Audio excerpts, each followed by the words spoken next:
Assalamualaikum warahmatullahi wabarakatuh. Alhamdulillah wassalatu wassalamu ala Rasulillah wa ala alihi wa sahbihi wa man walah. Welcome back to our discussion. We are still discussing chapter number 5, which is on the creation of the earth, and this is the last part on that chapter, which discuss on the order of creation of this universe. Now, why is this important?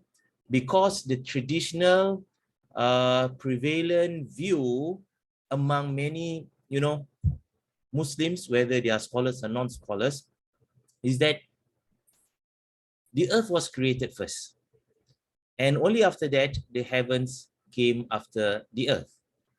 So it follows the story that I shared with you before, the popular story, but this story does not originate from the Prophet ﷺ, and it's highly suspicious that this story came from the Jewish rabbi who embraced Islam by the name of Ka'b al-Ahbar. Now that story, I repeat again, a very brief one, that it started with water, and then the water became steam, and steam rose up and became heavens, and then the water parted and land appeared. Then after that, this water and land, the land, inside the water, there's a big fish, and on top of the fish is that land which is constituted our earth, and then the fish is inside the water. Every time the fish swims, the land will start to move and vibrate. So God created mountains as peck, so that the earth is pinned on top of that fish, so that the earth will not move, and the fish swims, and then the water is on pebbles, and pebbles behind an angel. An angel is standing on a boulder that is not on earth and not on heavens. That is the fantastic story that we can find in most of the books of tafsir, attributed to Ka'b al-Ahbar, and also companions that heard from Ka'b al-Ahbar of that story. So that is why the prevalent view is that earth was created first, then the heavens. Now this is, of course, go against the findings and discoveries of modern science, of cosmology, of astronomy, because the universe is large, is almost infinitely larger than the earth itself. The earth is smaller than a speck of dust, in the whole earth, if you want to compare that. In fact, the universe is larger than the earth compared to earth with the speck of dust. Now, how can such huge thing come out from such a very small thing? It doesn't make sense. It's not logical. So the logical thinking, and also proven by scientific discoveries, is that the universe came first from what is the process that we know as the Big Bang, and only after that, billions of years later, 10 billion years later, maybe 11, 12 billion years later, we do not know, right? But there's a very long span of time. Only then came the earth, and we already discussed the creation of the earth. The universe was already there, right? The sun was already there, and then the proto-sun, and then the proto-star that gave rise to our sun and our planetary system, the solar system, came before that. So the universe existed for a very, very long time before earth came into existence. So therefore, the universe came first, not the earth.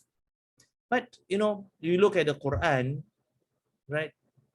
Some scholars say that the Quran says otherwise. The Quran says the earth came first, and after that, the universe. And they said they try to quote, the verse in Surah Al-Anbiya. I'm showing you the verse here, Surah Al-Anbiya. This is the one, Surah Al-Anbiya, verse 30. And Allah subhanahu wa ta'ala says here, awalam yara alladhina kafaru anna as-samawati wal arda kanat taratqan fafataqnahuma. The unbelievers see that the heavens and the earth were joined together before we clove them asunder. So according to these people, right, the earth was there, and then the heavens, they were extracted from the earth, much like the story, that fantastic story that I relate to you, right? So that is the prevalent view. But if we do a little bit of research in the Quran on those verses of Quranic verses that talk about the creation of the heavens and the earth, or the heavens and the earth itself, we can find that in 148 places in the Quran, right? 148 verses in the Quran, not just places, 148 verses in the Quran, the words heavens and earth, they are mentioned together. Samawati wal ard, samawati wal ard, samawati wal ard, the heavens and the earth.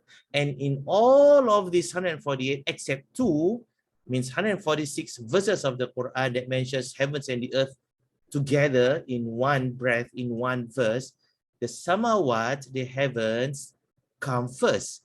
Then after that, the al-ard comes second. So it must signify something, because you know the Quran, the words in the Quran are not positioned just haphazardly without any reason. Because Allah subhanahu wa ta'ala, with his infinite wisdom, right, send down the last book, the last message from him to us. That message must be deliberately ordered and positioned to contain message, hidden message that we might not know because of our lack of knowledge. Doesn't mean that we do not know that the thing is not there, right? Because we do not know. But if we look at that, deliberately Allah subhanahu wa ta'ala mentions samawat wal ard, heavens and earth. Now, in Arabic language, if you mention one thing, then after that another thing, it shows the priority of that thing over the second thing. If you say Ali came, so you know in Arabic, Ali and Umar came. Okay, Ja'a Ali wa Umar. So Ali was mentioned first, then Umar. It means that Ali came first, or Ali has that priority, or Ali has that recognition more than Umar. So that's why Ali is being mentioned first. So it's not haphazardly putting Ali first and then Umar without any reason. That is Arabic language. So therefore, when Allah SWT mentions samawat wal ard, the heavens and the earth, right? Clearly, Allah SWT put that priority on the heavens, then after that the earth. Now, why is it so? We can take it that Allah Subhanahu wa Ta'ala, right, put the position of the words according to the order of creations. So heavens came first, then after that the earth. And that is why the word heaven, samawat, came first in 146 verses of the Quran.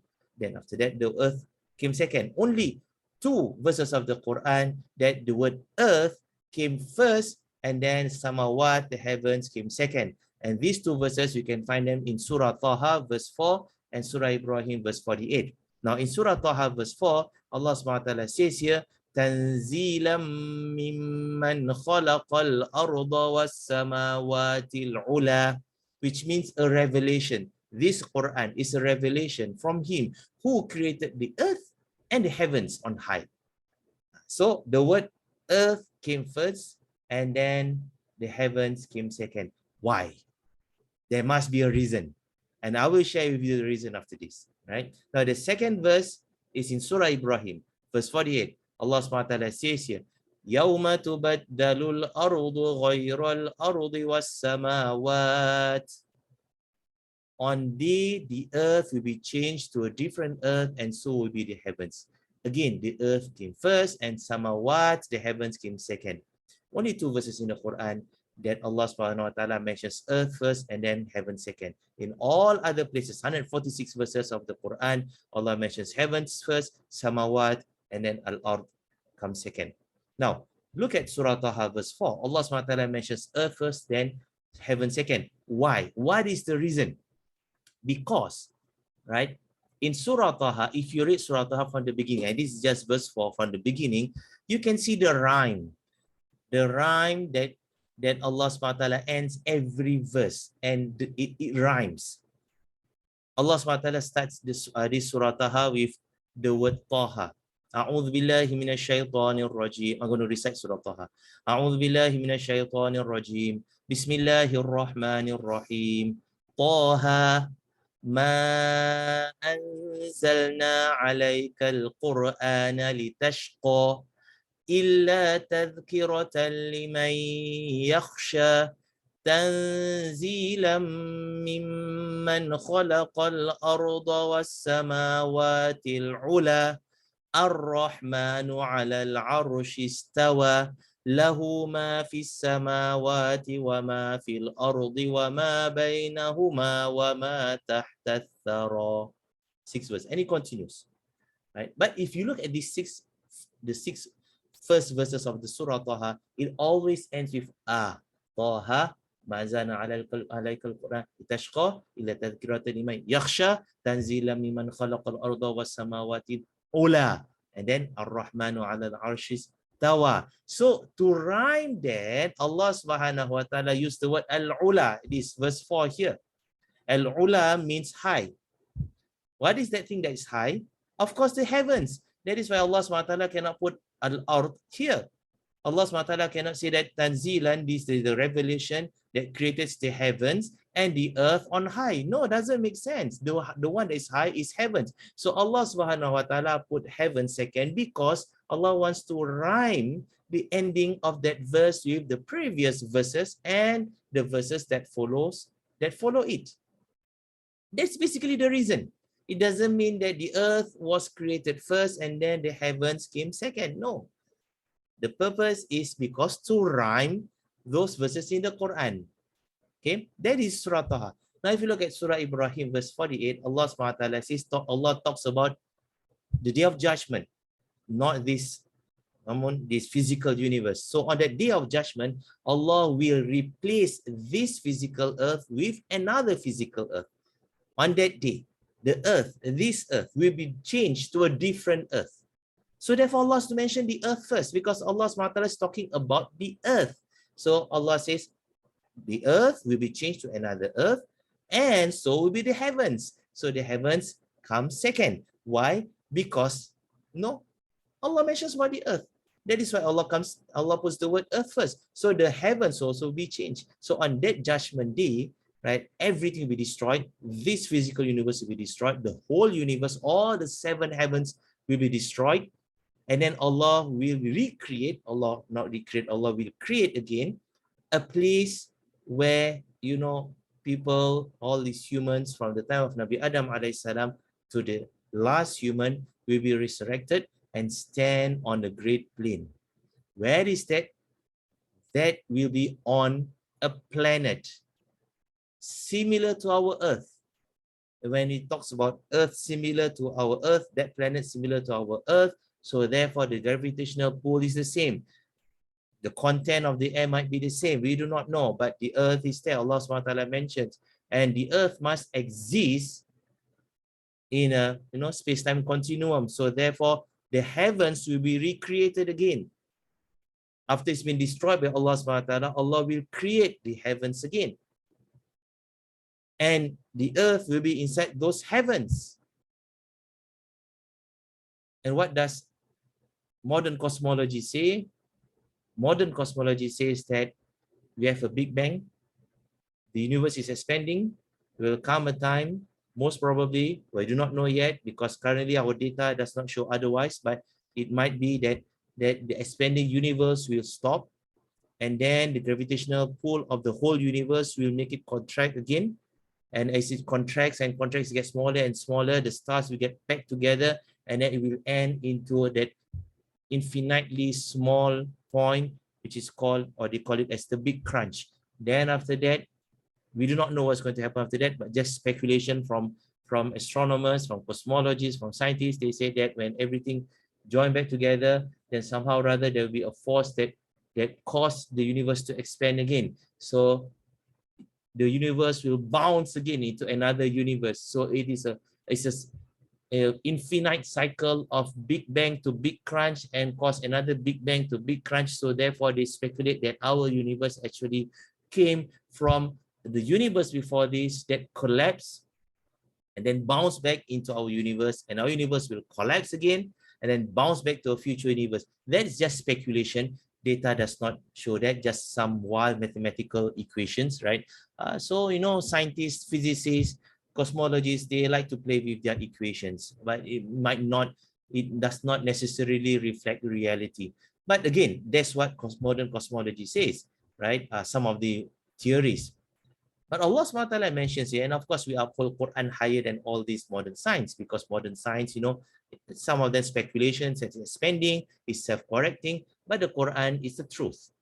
There's no falseness in the Quran. So the Quran says here in Surah Ibrahim that Allah will create the earth, not this earth, this will be destroyed, create the similar earth for us to stand, all human beings to stand to receive their judgment, and then the whole universes, might be all the 7 universes, or at least the atmosphere that encompasses the earth of the judgment day, right, will be recreated again.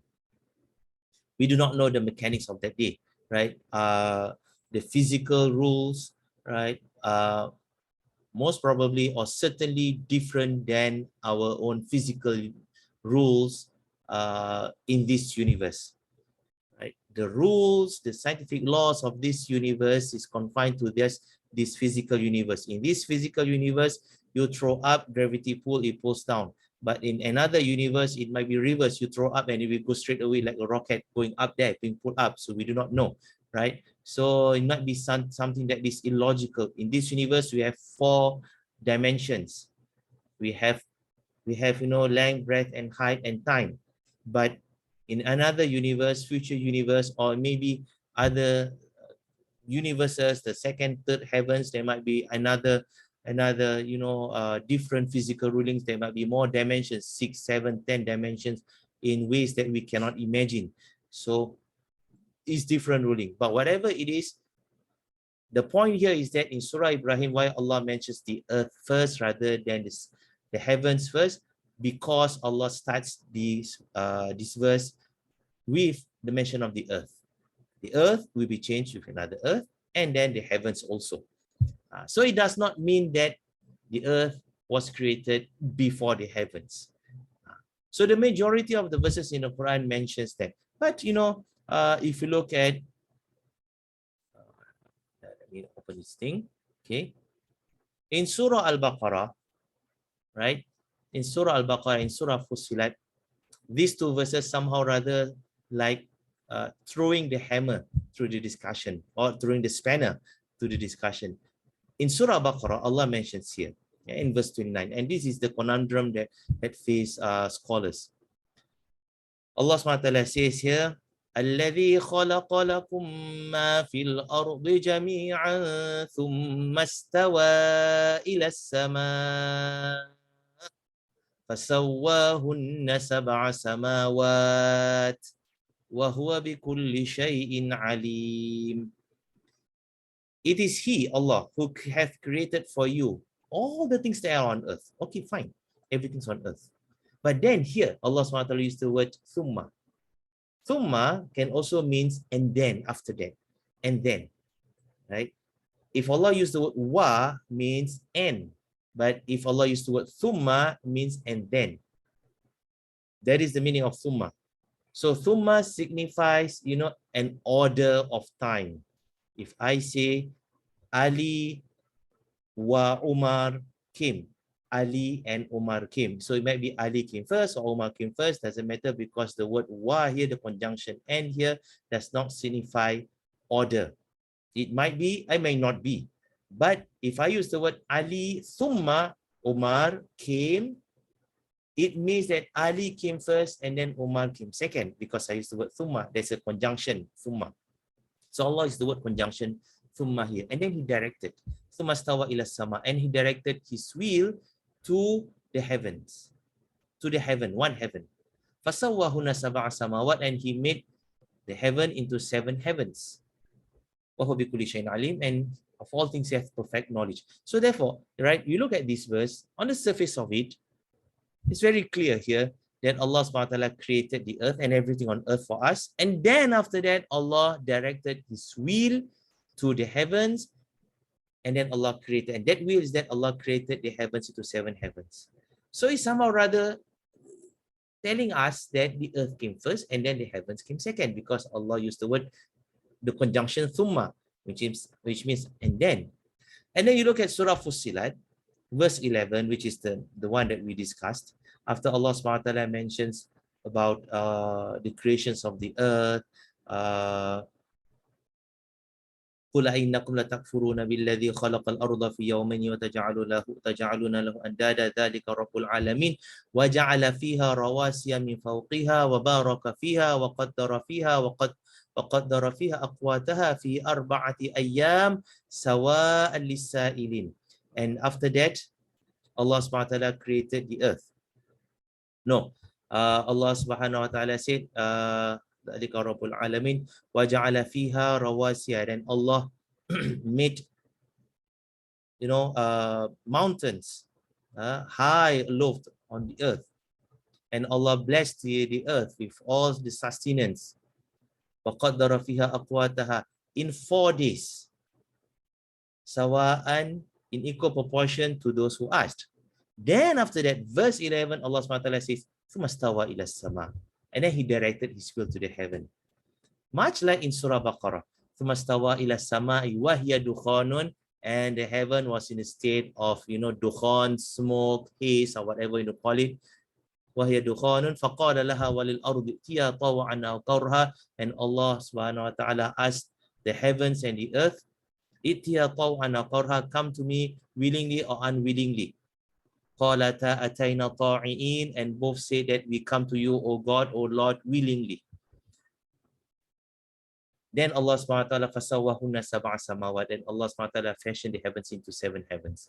Now, Allah used the word thumma, the conjunction thumma, after Allah mentions the creation of the earth in 4 days. Then Allah used the word thumma, which means, and then istawa ila sama, he directed his will to the heaven. He directed his will to the heaven, and then he makes the heaven 7 heavens. So the word thumma here made some scholars to interpret that the heavens come second. The earth was created first, because clearly Allah subhanahu wa ta'ala mentions the creation of the earth 4 days, and then Allah used the word thumma, conjunction thumma, and then Allah created the heavens. So earth, then heavens. Whereas 146 verses of the Quran before, and in other verses, 146 verses of the Quran mentions the heavens and the earth, but Allah subhanahu wa ta'ala used the word wa, not use the word thumma. Samawat wal ard, heavens and earth. So it does not necessarily mean that the heavens were created first. So that is the opinion of the scholars. Most of the scholars say that. I mean, I'm not just saying most. Based on my my research, I found out that almost all scholars hold on to this interpretation of earth was created before the heavens. Only one scholar, according to my limited research, right? Only one scholar held a different view, and that scholar is Imam Fakhruddin Ar-Razi.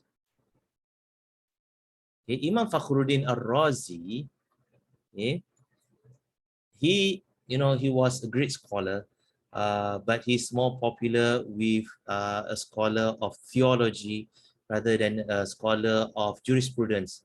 But doesn't mean that he does not know jurisprudence. He wrote books on jurisprudence. If compare his knowledge of Islamic jurisprudence to modern day scholars who specialize in jurisprudence, all those professors, he will surpass them many times, right? Because he's of that, a true scholar. So he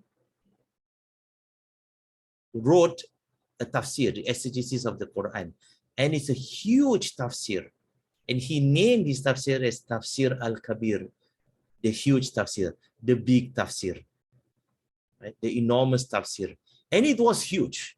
Because why? Because every verse of the Quran he expounded, he explained in detail, not just from the point of recitation, not just from some narrations of the hadith, but more so he gave his own interpretation of that verse, and his interpretation of that verse encompassed so many fields of knowledge. When he talked about verses on the heavens, the sun, the stars, this and that, astronomy, he showed his caliber in the field of astronomy, and he wrote as if he was an astronomer. with that, with that specialized knowledge in astronomy. So he really, expounded a lot on astronomy. He relied on the Aristotle interpretation of the universe, which is Earth-centric. The Earth is in the middle, and the sun rotates around the Earth. That is Aristotle's point of view, right? So the Aristotelian universe is like that, Earth-centric. So he actually followed that interpretation. But when it talks about creation of the universe and the Earth, he cannot accept that the earth was created before the heavens, because he knew the heavens is large, the universe is large. So how can such a large thing, enormous thing that encompasses this small thing, came from that small thing? The mother came from the son, from the child, or the child came from the mother? If you talk about the earth came first, then the universe, it is similar to saying that the mother came from the child. Because the mother carried the child, the child is inside the mother's womb, much like, this universe, right, encompasses the earth, carries the earth. But you say this universe came from the child, doesn't make sense. This universe came from the earth, like the mother came from the child, doesn't make sense. So it's not logical. So he has more logical thinking. So he tried to look at the word thumma. This conjunction is problematic. So according to him, the word thumma in Surah Al-Baqarah and Surah Fussilat does not necessarily means consecutively or successively in order of time. Because in Arabic language, thumma can also mean just a conjunction and without, stating any order of movement or order of things.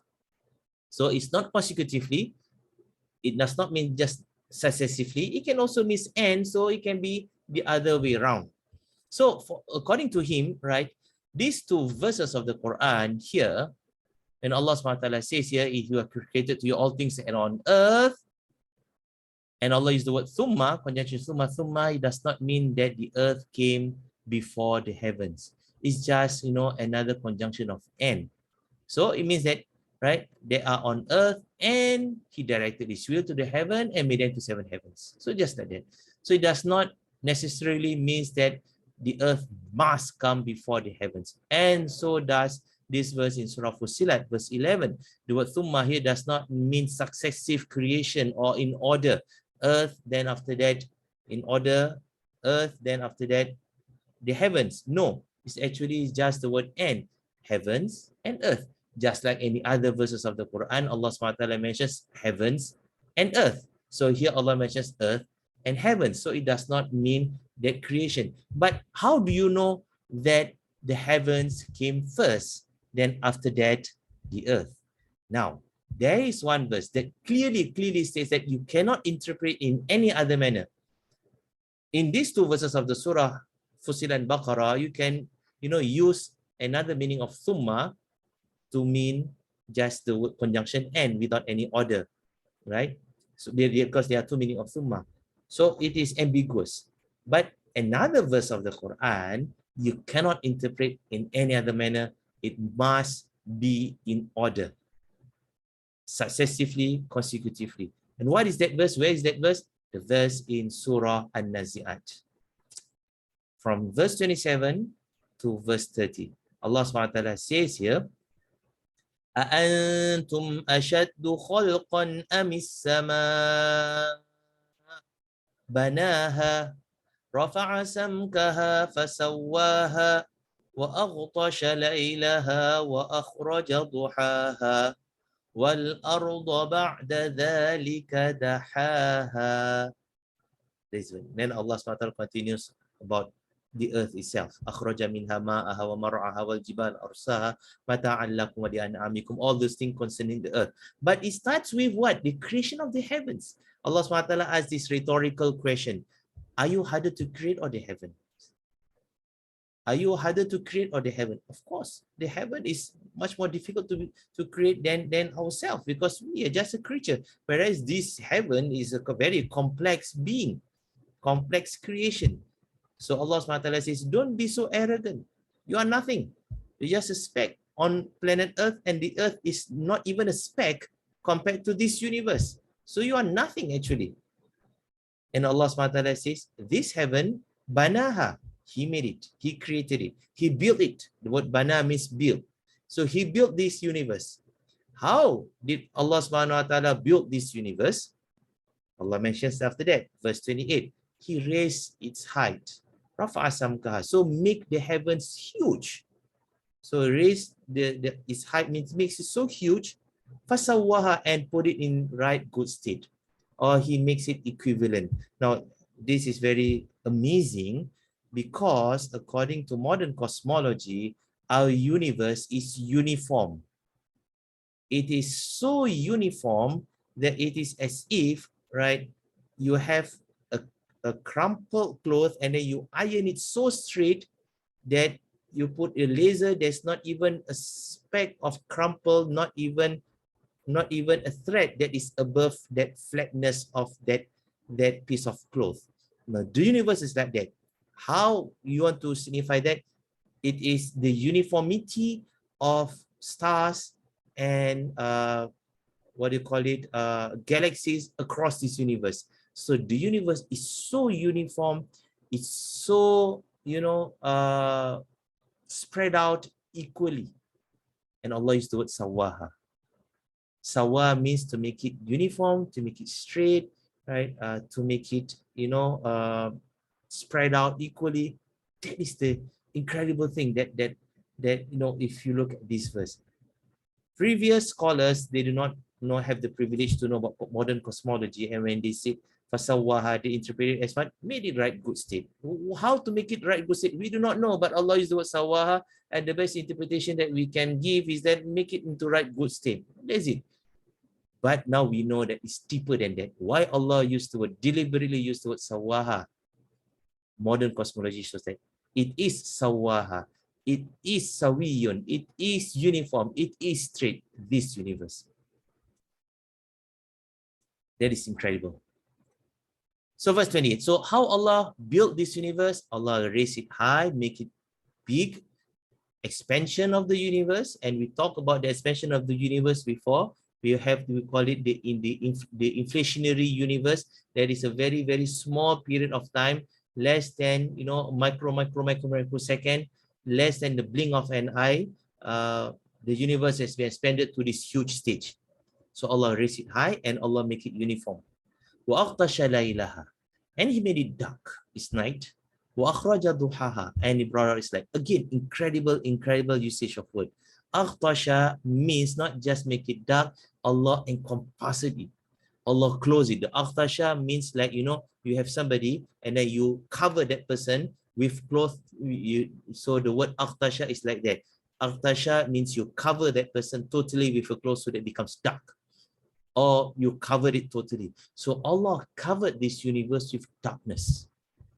Why is it darkness? Because the initial part of the universe, when it was created, it was so bright. Why? Because it was small.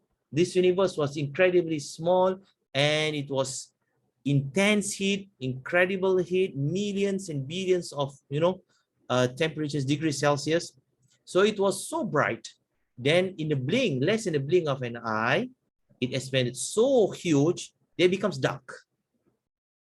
So that's why Allah SWT, see verse 28, that is the wisdom, or that is the secret Allah SWT mentioned about the raising of its height, expansion of the universe was so huge. Then Allah mentions about the darkness of the universe. So it became dark. So it's as if the whole universe is shrouded by darkness because it is being expanded so far that light, whatever light there cannot cover the whole universe. So the light, photons, right? Photon is a particle of light, right? After it's being expanded, the universe has been expanded, it cannot cover the whole of the universe. So the whole universe became dark. Then slowly, Allah created the stars. Gases crumpled together. They, collapsed under their own gravitational pull. Of course, Allah caused that. And then nuclear fusion started to take place. and light started to appear from the first stars. And so therefore the universe started to get bright. The light was brought forth from this universe. Where is that light come from? The light came from the gases that have been spread across the universe. Hydrogen gas, helium gas. So Allah subhanahu wa ta'ala says, the light I brought out, God brought out the light from this universe, and truly light came from the particles or from, from the content of this universe, which is hydrogen, prevalently hydrogen. So hydrogen fused together, created enormous amount of energy, and light is energy. So light, came out from this universe.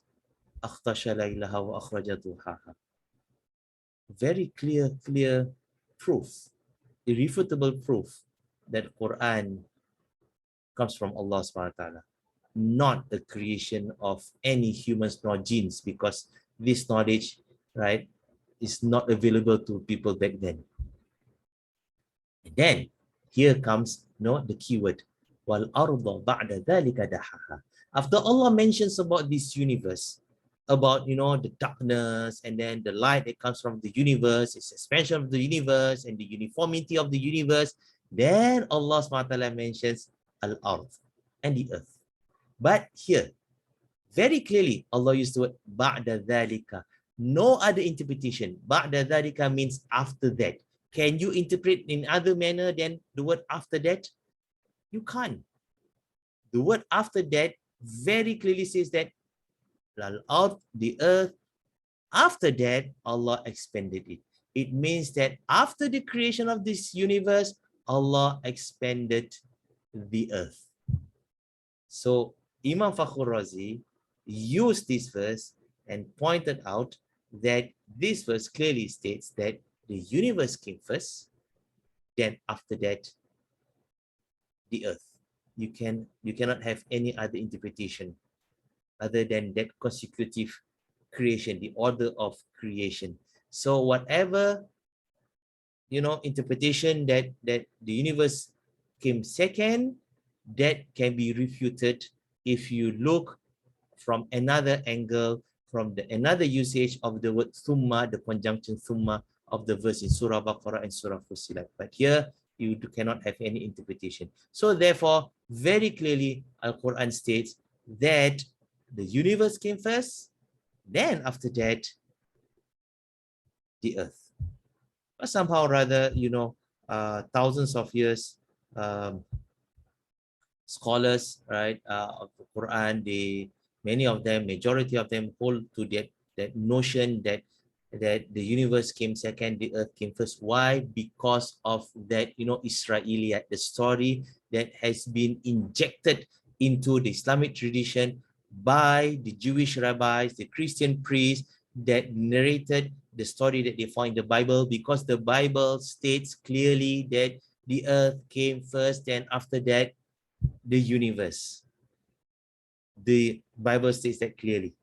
And also other folklores, right? The story, the creation narrative of a number of civilizations always put earth first, then the universe second.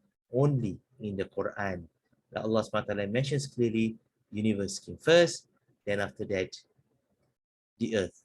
But because of all this influence, the influence is too strong, some people got carried away, and most people get carried away to the notion of thinking that earth came first and then universe. So I'm here to correct the misconception. The Quran, right, corrects that misconception. Okay, only if you look at Surah An-Nazi'at. Okay, so that's about it. All right, on the order of creation. So we have finished chapter 5. We're going to continue, inshallah, next week on chapter 6 on 7 Earth. And this is the last chapter, and it's going to get a little bit interesting because we're going to talk about the verses that talks about 7 Earth, right? And then you look at this, what's this picture, 2, 4, 6, and then 7. So I don't know why, it's a beautiful picture found in the internet. But whatever it is, right? We're going to talk about the rarity of our planet. And hopefully by that, we will appreciate our planet more. We will take care of our planet and be a better custodian of our planet and not destroying our planet. Recently, we have this COP26 just ended last Saturday with some, agreement, but again, it's a watered down agreement. Why? Because basically humans, we are smart creatures, at the same time we are foolish, right? We prioritize short term rather than long term. We are selfish more than uh, thinking about future generations. So we talk about, we think about more economic gains rather than preservation of this earth for future generations. It's all about me, me, me. I want to get rich, or if I'm a political leader, I want to get elected next election because I want to hold that power and I want to get that money and privilege. And whatever happens on earth after that, I don't care, simply don't care, because I'll be long dead after that. So I really don't care. So the future generations suffer, but because we do not appreciate this earth. So hopefully when we discuss on chapter 6, right, on 7 earth, we will appreciate more this beautiful earth that Allah has given us, inshallah. So we'll continue next week, inshallah. Right? So we end our session tonight with Tasbih Kafara and Surah Al-Asr. سبحانك اللهم وبحمدك اشهد ان لا اله الا انت استغفرك واتوب اليك بسم الله الرحمن الرحيم والعصر الانسان لفي خسر الا الذين امنوا وعملوا الصالحات وتواصوا بالحق وتواصوا بالصبر. Thank you. السلام عليكم ورحمه الله وبركاته.